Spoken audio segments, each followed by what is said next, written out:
Bueno, buenas noches con todos. Me presento en primer lugar. Mi nombre es Gustavo Segarra. Soy responsable de la producción de los envases metálicos de Leche Gloria. Atendemos todo lo que es la producción interna y también a clientes externos, ¿no? Básicamente del sector pesquero y agroindustrial, tanto a nivel nacional como en el extranjero. El tema que les vengo a comentar el día de hoy es un tema muy importante, un tema que últimamente está en las noticias y que posiblemente muchos de nosotros todavía no hemos llegado a tener más detalle. Si yo les hiciera una pregunta a todos ustedes y les dijera el concepto o la idea que tienen ustedes de todos los empaques, de todos los envases con los que trabajamos o con los que interactuamos todos los días, ¿cuál es el que es el mejor amigo del medio ambiente? Algunos me dirían posiblemente el vidrio, otros posiblemente Tetra Pak, otros de repente el plástico, y serían posiblemente muy pocas personas o de repente ninguna y consideraría dentro de el término amigable con el medio ambiente a nuestra muy conocida latita. Entonces el objetivo de hoy en estos minutos de espacio que me han brindado es un poco darles a conocer cuál es la realidad de los empaques, cuál es el verdadero amigo del medio ambiente y cuál es el horizonte que viene en los próximos años en nuestro país.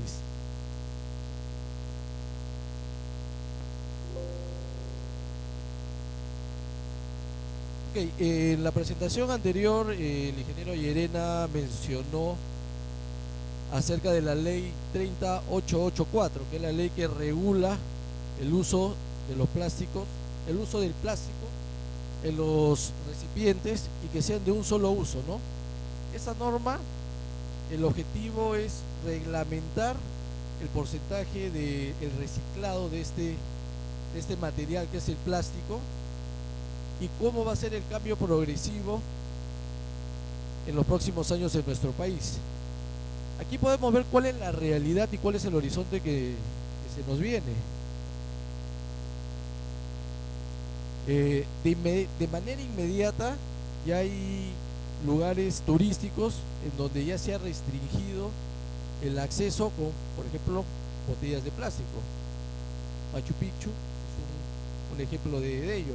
Nosotros queremos visitar Cusco, queremos ir a Machu Picchu, ya en las entradas nos restringen las bolsas, las botellas de plástico, porque son un medio contaminante del medio ambiente.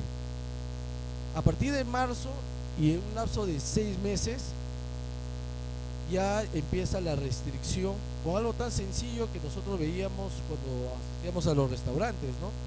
El uso de las cañitas. Muchas empresas ya no están otorgando las famosas cañitas o sorbetes con las bebidas. O hace un par de semanas, los que suelen visitar los supermercados ya no están otorgando de manera gratuita las bolsas. Están impulsando que cada uno traiga un medio de transporte de los productos que adquirimos. O si no lo hacemos, nos los están cobrando. Lo comentó el ingeniero Llerena, en la reglamentación ya nos están exigiendo un porcentaje de material reciclado en la elaboración de las botellas de PET, por ejemplo.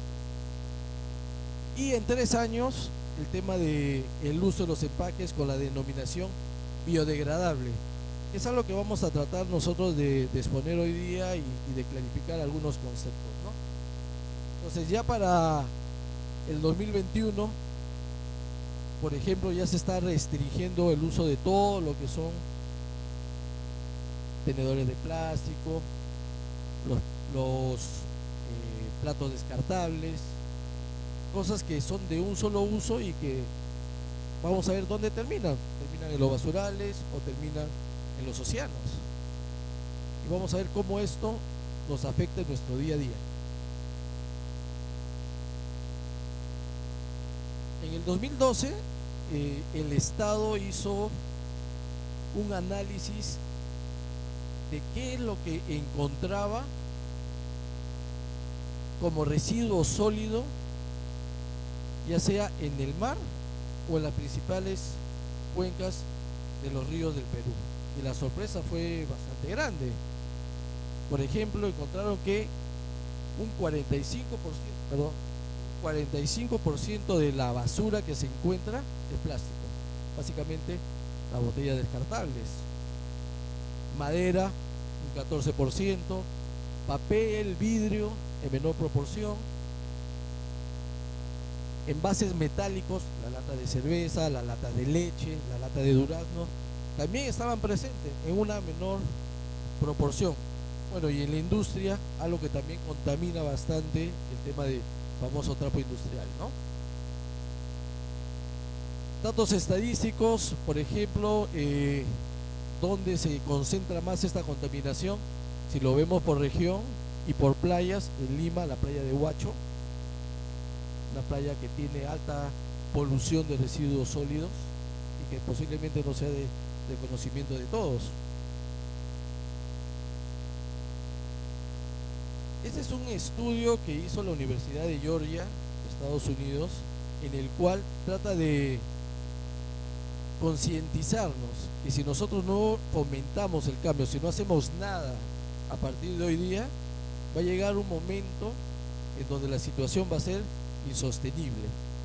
Hoy en día la cantidad, ya hablando exclusivamente de plástico, que existe en el mundo es equivalente a 822.000 Torres Eiffel de París,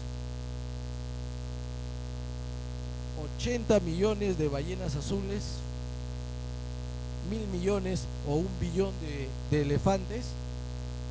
Y el plástico, en el 2012 habían estimado que estaba alrededor de 6.3 billones de toneladas métricas como residuo en la tierra, y que si seguíamos en esa tendencia íbamos a llegar a un año crítico, que es el año 2050, en donde la cantidad de plástico prácticamente se iba a duplicar, y que eso iba a afectar o va a afectar considerablemente el estilo de vida del ser humano, ¿no?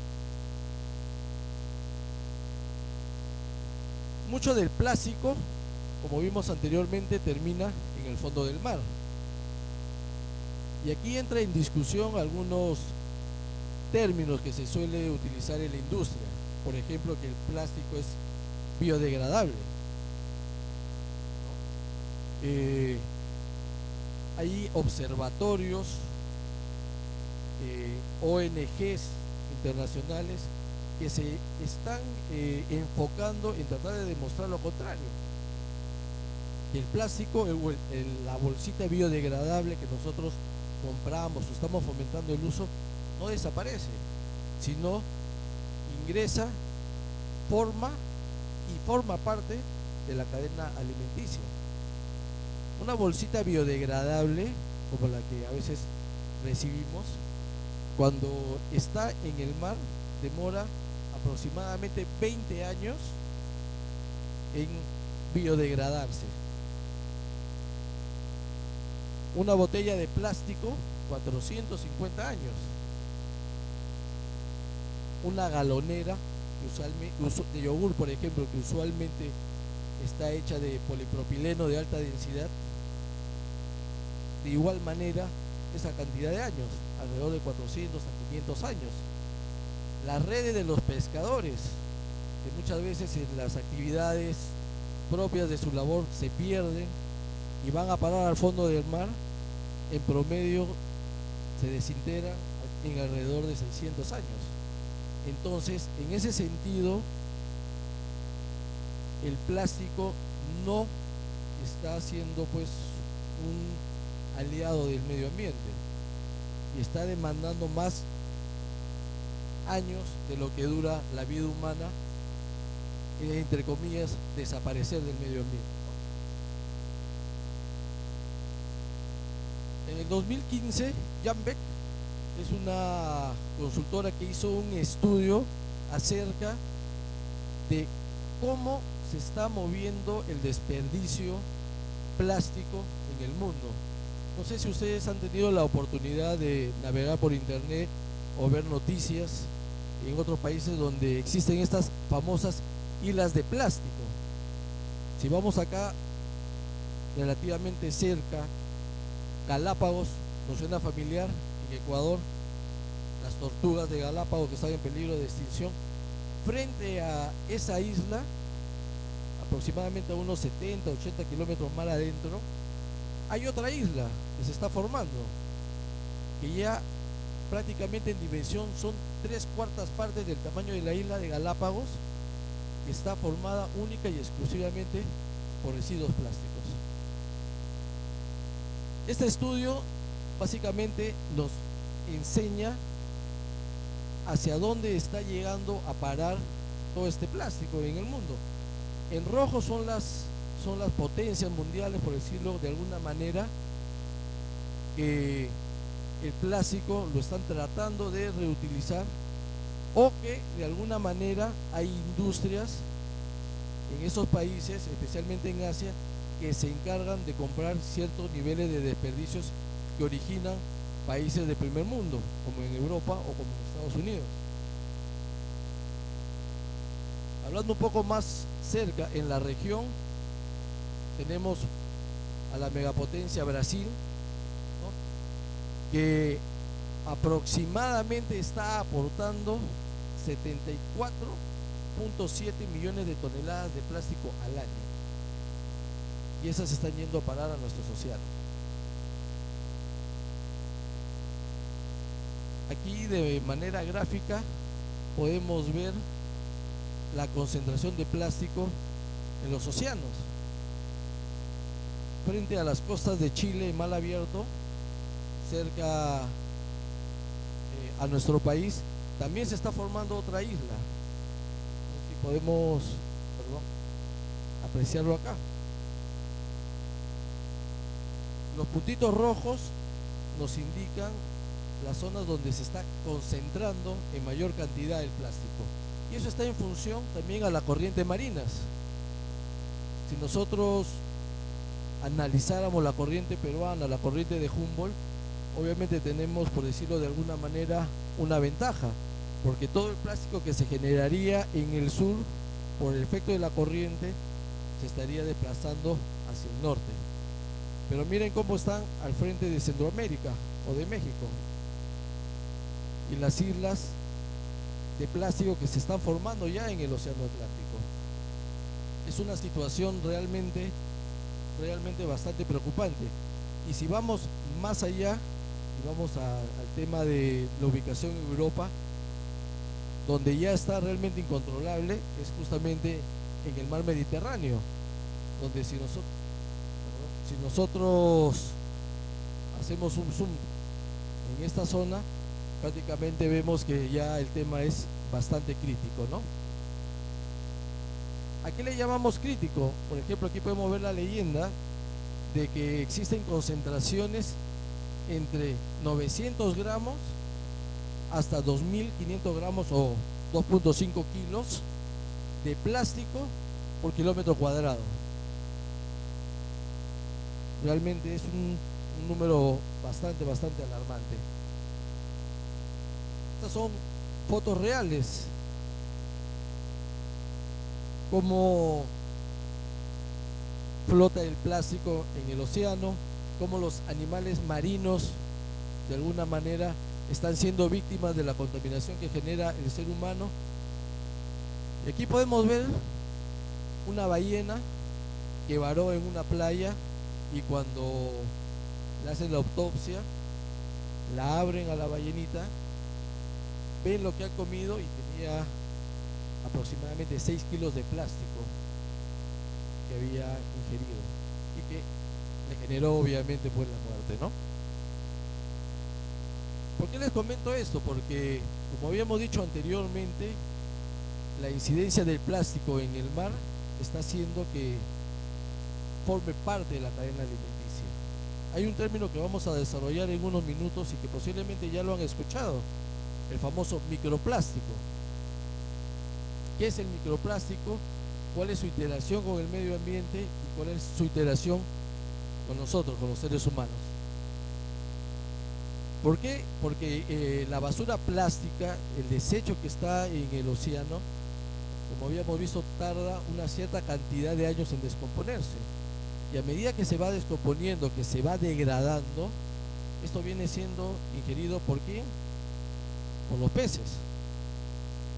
¿Y qué pasa con los peces? Se convierten en pescados. El pez se alimentó del plástico, el plástico en cantidades muy pequeñas está presente en el alimento, en el pez, y ese alimento al final nosotros lo ingerimos en diversas formas, en un ceviche. Y no solo eso, sino que sube el nivel de materia orgánica en el mar, que origina deflexión de oxígeno y muerte no solamente de peces, sino de toda la cadena. Toda la cadena, es correcto. Entonces, el plástico en el mar ya está formando parte de la cadena alimenticia. En Brasil, la BBC hizo un estudio sobre si ya existía la presencia del microplástico en el ser humano. ¿Qué hizo? Hizo una colecta de heces a un grupo de personas de diversas partes, de Finlandia, de Italia, de Japón, de diversas partes del mundo. ¿Y qué encontraron? Que ya en la colecta de heces ya había presencia de microplástico y que este se venía acumulando en el sistema gastrointestinal de las personas y que estaban evaluando un posible riesgo de absorción por el propio organismo.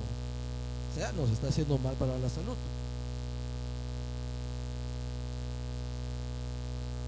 ¿Qué más se hizo o qué más se está haciendo en el mundo?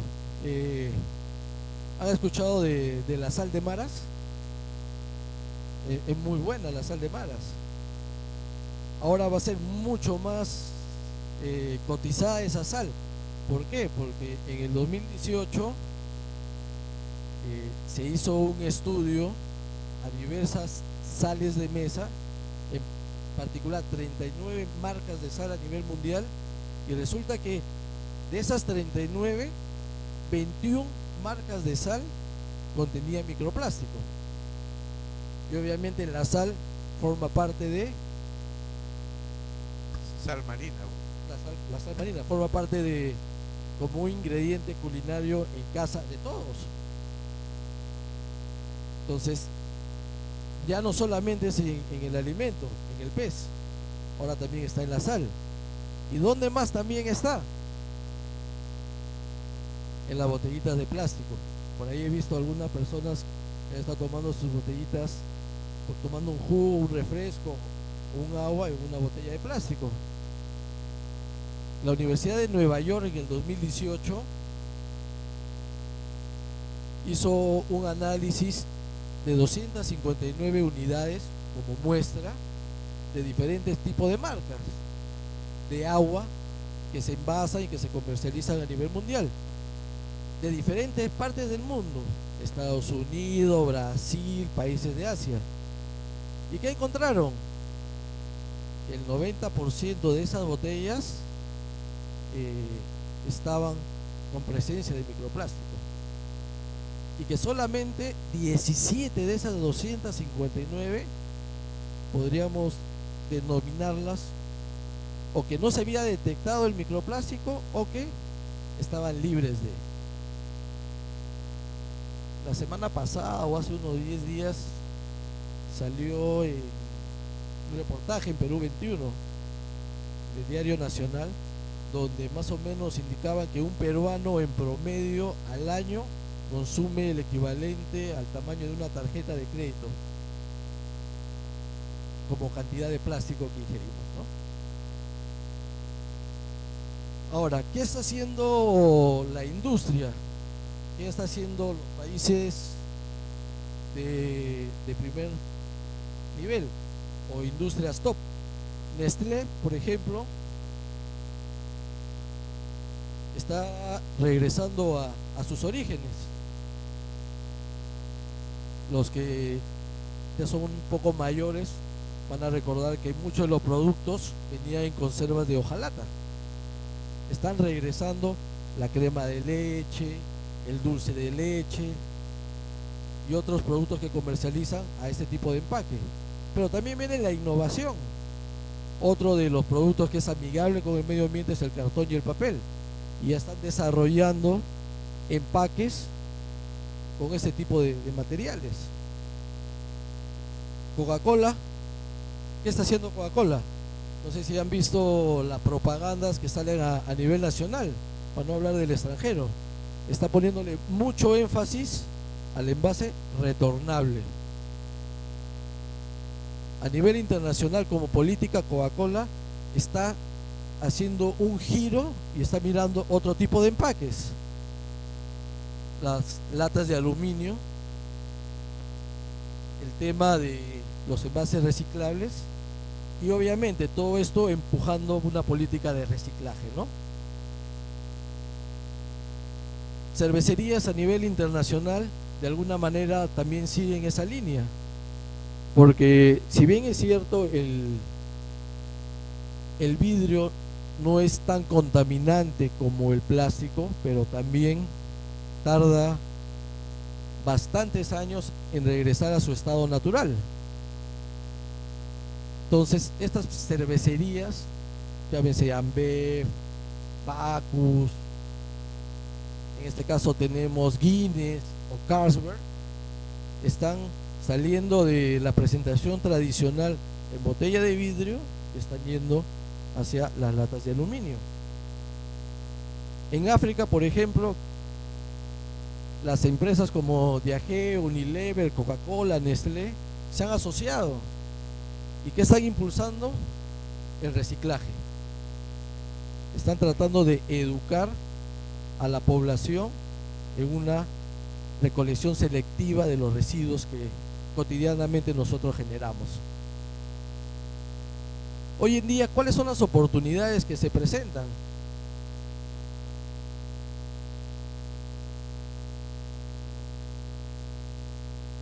Regresar a los envases de vidrio, actualmente en plástico, en vidrio. No sé quién se acuerda de la pasta de dientes Colinos. Hace unos 20 años el tubo de dentrífico era de aluminio. Hoy en día, por un tema de costos, posiblemente migramos al plástico. Las famosas Doypack. Hay países en donde están saliendo esta presentación y están apostando por los envases de hojalata. Aceite de soya o aceites vegetales que actualmente utilizan las botellas de PET están migrando a empaques de cartón o empaques de hojalata. Ahora, todo esto que les he mencionado no es nada nuevo. O sea, la Organización de las Naciones Unidas, desde 1972, posiblemente muchos de nosotros todavía ni nacíamos, pero ya nos alertaba sobre la conciencia que debe tener no solo el gobierno, no solo las empresas, sino el ciudadano común y corriente sobre las buenas prácticas que hagan sostenible nuestro medio ambiente, ¿no? Lo ideal de cualquier empresa es ser productivo, es ser eficiente, optimizar todos los recursos que nosotros tenemos, ¿no? En esa línea, de alguna manera, el objetivo siempre ha sido tratar de producir más con menos recursos, pero al final alguien tiene que pagar la cuenta. No hay lonche gratis, como últimamente es la frase que escuchamos, ¿no? Hoy en día la industria del plástico está sufriendo una fuerte presión y tiene necesariamente que reinventarse. Ahora, ustedes dirán, el tema de la conferencia era el envase metálico y hemos estado conversando del plástico. ¿Por qué? Porque es un tema de actualidad, es un tema de interés de todos. ¿Y por qué? Porque es una oportunidad interesante para la industria del envase metálico de también reinvertirse. La ONU ha estimado de que dejando de producir el equivalente al 1% de la producción de plástico en el mundo, significaría la oportunidad para los envases metálicos de incrementar su producción aproximadamente en 24 billones de latas. Entonces, para la industria del envase metálico, realmente se trata de la oportunidad más grande de poder estar nuevamente presente en la industria y ser una de las alternativas para los clientes y para nuestros consumidores. Ahora, de repente no muchos conocen, pero la historia del envase, la latita, la hojalata que nosotros conocemos, su historia empezó en 1795, hace más de 200 años, ¿no? Donde el papá o el padre del envase, el señor Nicolás Appert, realizó el primer estudio sobre la conserva de alimentos. Después vinieron serie de situaciones que motivaron su desarrollo, ¿no? Por ejemplo, Napoleón, en su afán de seguir extendiendo su dominio, su imperio, ofreció a la sociedad francesa aproximadamente el equivalente a 12.000 francos para quien le diera una alternativa para conservar los alimentos para sus tropas. Y es ahí donde justamente empieza a tomar mayor interés el estudio que realizó el señor Appert años atrás. Bueno, eso es un poco la historia, cómo ha evolucionado, cómo ingresó. El número que quiero que recuerden es 1795. En Perú, básicamente, la industria del envase metálico recién empieza a llegar, aproximadamente con el ingreso de la empresa americana General Milk, que era la propietaria de Gloria, allá por 1940. O sea, casi 200 años después nuestro país empezó a utilizar el envase de hojalata de manera ya industrial, ¿no? Bueno, y algunos hitos de cómo ha ido evolucionando no solamente el envase de hojalata, sino, por ejemplo, el aluminio. Nuestro país es un país que tiene una baja tasa de consumo de envases o latas de aluminio. Por ejemplo, si nos vamos a tomar una cerveza, muchos buscan la botella de vidrio, ya sean las de presentación, llamémoslo familiar, o las pequeñas, y muy poco el tema de la lata de aluminio, a pesar de que esta tecnología ya existe desde los años 60. No estamos familiarizados todavía con este tipo de empaque, ¿no? Ahora, ¿por qué decimos que el envase de hojalata es el mejor envase? ¿Cuáles son sus ventajas y cuáles son sus beneficios con el medio ambiente? Primero, el tema del transporte. O sea, un envase metálico lo podemos llevar a cualquier lado. Es costo eficiente. Lo podemos llevar por barco, lo podemos llevar en un camión, lo podemos trasladar en una lancha por un río, y sin poner en riesgo ni la calidad ni la inocuidad del producto que contiene. Es un material que es resistente, es inviolable. Yo tuve la experiencia dentro de mi trayectoria profesional trabajar en una empresa que fabricaba y comercializaba bebidas carbonatadas, gaseosas, y no tienen ustedes la idea de lo fácil que es poder adulterar y dañar el producto y dañar la marca en una botella PET. O sea, con algo tan sencillo, con una jeringa muy delgadita, tú le puedes introducir al producto cualquier cosa y no te vas a dar cuenta con el tiempo. Un envase de hojalata, para que tú puedas violentar la seguridad alimentaria del producto que contiene, tienes que abrirlo. ¿Alguien compraría una lata de atún abierta? Lo que no. Es opaco, o sea, el envase de aluminio evita el contacto del producto con la luz. La luz solar, en este caso, es un agente que acelera la oxidación del producto que contiene. ¿Ustedes se han preguntado por qué las botellas de cerveza son oscuras? Es justamente porque si se comercializaran en las botellas de vidrio transparentes, con la exposición al sol empieza una reacción y van a ver que se forma una especie de alguitas en la cerveza.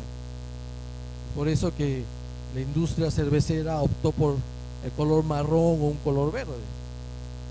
Cervezas de mayor rotación, que son poquísimas, son las que han optado, tipo Corona, por mantener una presentación con vidrio, en este caso transparente, ¿no?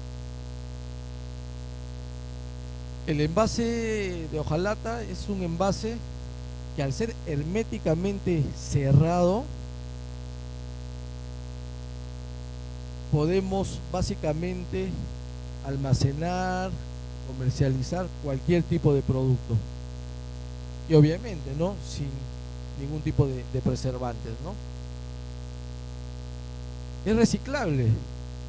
Respondiendo un poco aquí, vamos a ver unos datos de lo que comentaba al inicio de la presentación, de que el envase que tiene mayor tasa de reutilización es el envase metálico, ¿no? ¿Por qué? Porque el 100% se reutiliza. La Can Manufacturing Institute, un instituto estadounidense de lo que son los envases metálicos, allá por el 2012 hizo un análisis, un estudio sobre la tasa de reciclaje de los envases que se emplean en Estados Unidos, ¿no? Y vieron que los envases de hojalata de acero tenían una tasa de reciclaje del 72%, las latas de aluminio 67%, el vidrio se reciclaba en un orden del 33% y las botellas de PET en general también cerca del 30%. Hablamos de Tetra, ¿no?, que para muchos de nosotros el Tetra, o lo que tenemos grabado o lo que nos han vendido, era el envase más amigable, el ecológico. 6.5% de reciclaje. Ahora, si nosotros vemos la composición del Tetra, es un empaque multilaminado, que tiene plástico, que tiene cartón, que tiene aluminio, y todas esas características de este empaque hacen que su biodegradabilidad sea mucho mayor que cualquier otro tipo de empaque, ¿no?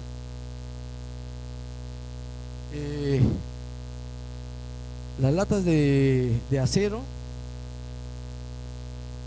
son fácilmente reciclables. ¿Por qué? Porque de alguna manera la propiedad magnética hace que su recuperación sea mucho más fácil. En el Perú, lamentablemente, no existe una cultura de reciclaje.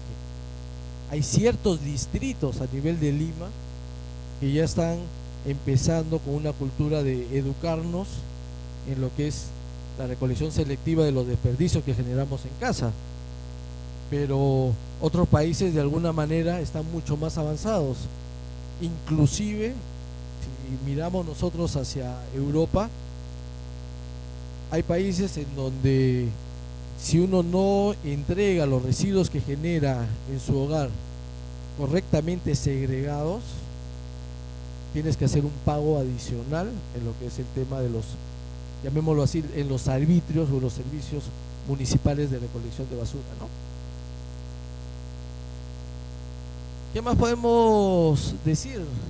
El tiempo en que el material se degrada.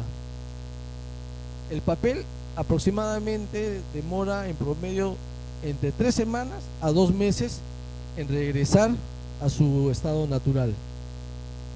Los envases de hojalata dependiendo de las condiciones donde se llegue a terminar, ya sea un relleno sanitario, en una playa o en el mar, puede durar entre 1 a 15 años. Las latitas de aluminio hasta 400 años. El plástico, dependiendo del polímero del cual está compuesto, entre 500 a 1000 años. Las baterías de los carros, las pilas, más de 1000 años, al igual que la botella de vidrio, ¿no? Ahora, esto no lo digo yo, lo dicen estudios. En este caso la fuente es el señor Enrique Otero Huerta, a través de su libro de corrosión y degradación de materiales, ¿no? Que como comentario personal yo sí se lo recomendaría como un buen material de lectura para poder escoger, dependiendo del producto que nosotros comercialicemos, el material adecuado, y ya no solamente para nosotros ni para el producto, sino que también sea amigable con el medio ambiente. Lo que comentábamos, es magnético, es fácilmente recuperable del desecho sanitario, es reutilizable. Hay muchas casas que utilizan las latas como floreros. Algunos de nosotros hemos jugado con latas, juegos tan sencillos como el bolos, o algunas veces sirven para decorar habitaciones o hacer antorchas.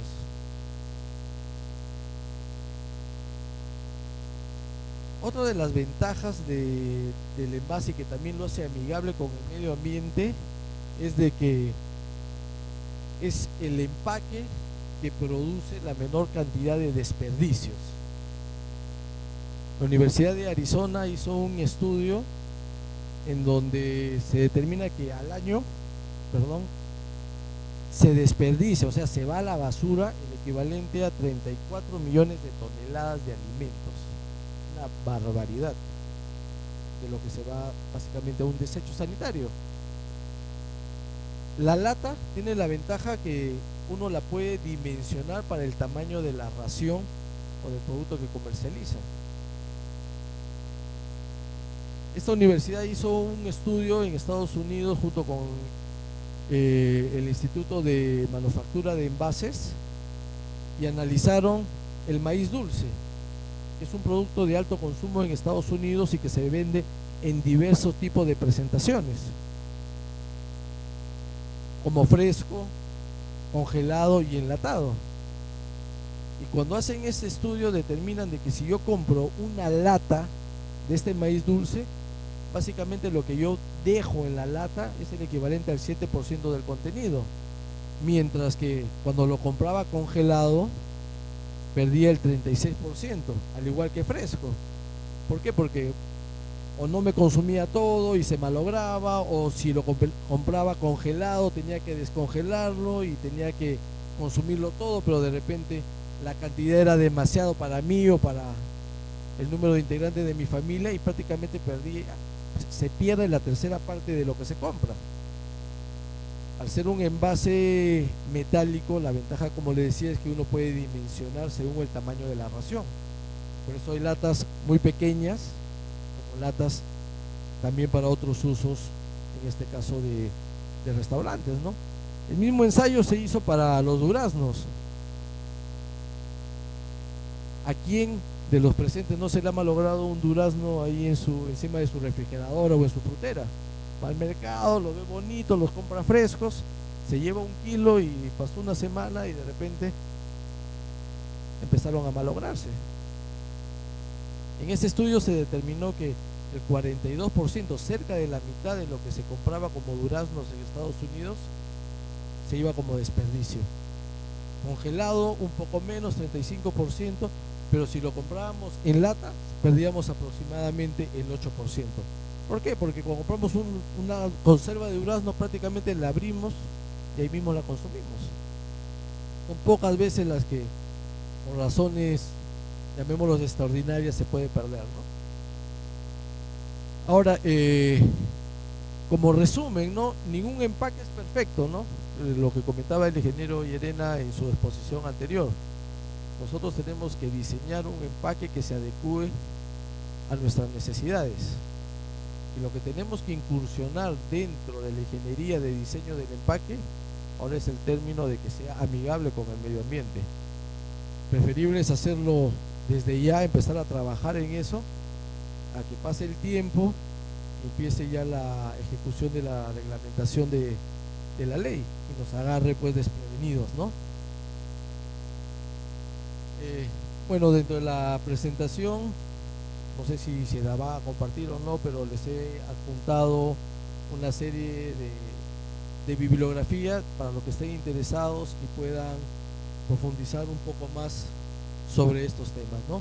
Pero en resumen, el mensaje que les venimos a dar hoy día es que una variable importante en el desarrollo de nuestros negocios ahora es el medio ambiente, ¿no?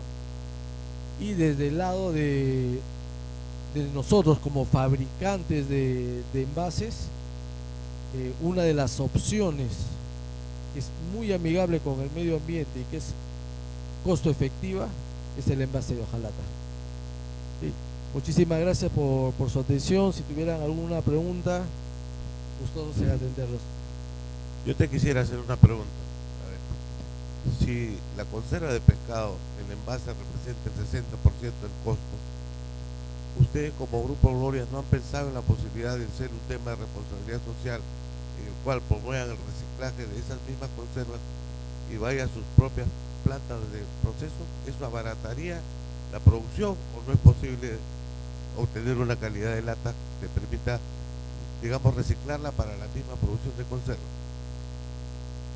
Si hacemos un ciclo de producción de pescado, lata, y cruzamos materia prima con envase, ¿habría forma de bajar ese 60% del costo cuando lo que yo quiero consumir no es la lata, sino el pescado? Bueno, respondiendo a su pregunta, el tema es un poco más coyuntural como Estado, ¿no? Las siderúrgicas que nosotros tenemos en Perú, ya sea en Chimbote, Sider o en el sur, Aceros Arequipa, no tienen la tecnología para procesar los niveles de espesores con lo que se fabrican actualmente los envases de hojalata. Ahora, nosotros, por ejemplo, como Grupo Gloria, nuestra materia prima la importamos de Japón, de Holanda, de Alemania, y todos los desechos que nosotros llegamos a reciclar dentro de planta entran al sistema de reciclaje, porque nosotros se lo comercializamos como residuo industrial a Aceros Arequipa y a Sider, pero que no llegan a formar parte dentro de la industria del empaque, sino lo utilizan para otros procesos. Entonces, lo que comentas es una oportunidad gigantesca realmente, sí es una oportunidad, pero lamentablemente ese nivel de tecnología en la industria peruana todavía no se ha alcanzado. Sí, tenía una pregunta por atrás. La hojalata no es únicamente acero, ¿no? La hojalata tiene una capa de pasivación, tiene estaño, tiene barniz. ¿Cuán, digamos, fácil, ¿no? es, digamos, separar estos componentes para obtener, digamos, el acero, que es el componente que se recicla finalmente?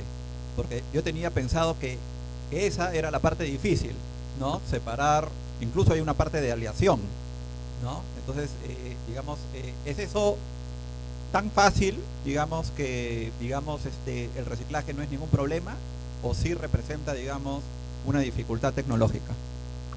Bueno, respondiendo a tu pregunta, o sea, de grosso modo el envase de hojalata está compuesto por una capa de aleación que es el acero base, y dependiendo de si es hojalata o es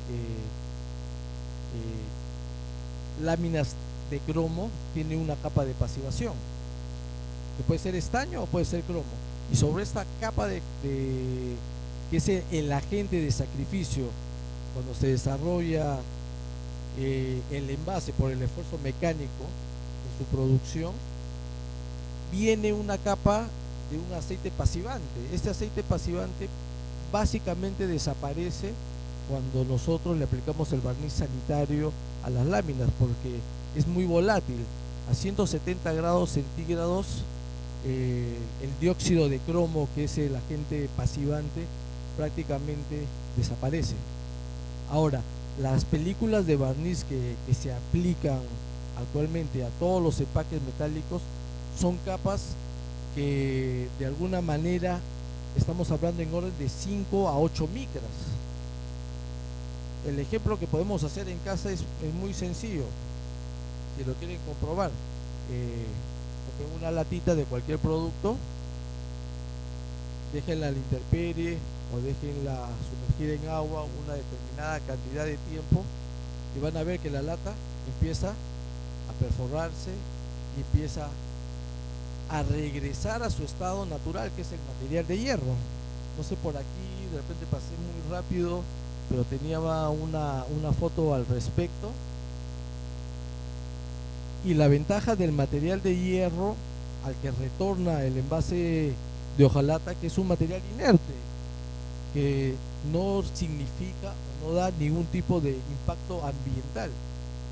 Por ejemplo, acá está una lata que está expuesta al medio ambiente, que obviamente por una condición, por ejemplo, que estuviera cerca a la playa, va a acelerar mucho más rápido su proceso de oxidación y se va a descomponer, en material de hierro. Y este material de hierro forma parte del suelo. Y sobre este material de hierro, por ejemplo, se puede cultivar cualquier tipo de... Permite compostar. Permite el compostaje. Sí. Entonces, de alguna manera, el efecto agresivo de la corrosión, o sea, se lleva la pequeña capa de barniz sanitario o la capa de estaño, de cromo que pueda estar conformado como componente del acero base, ¿no?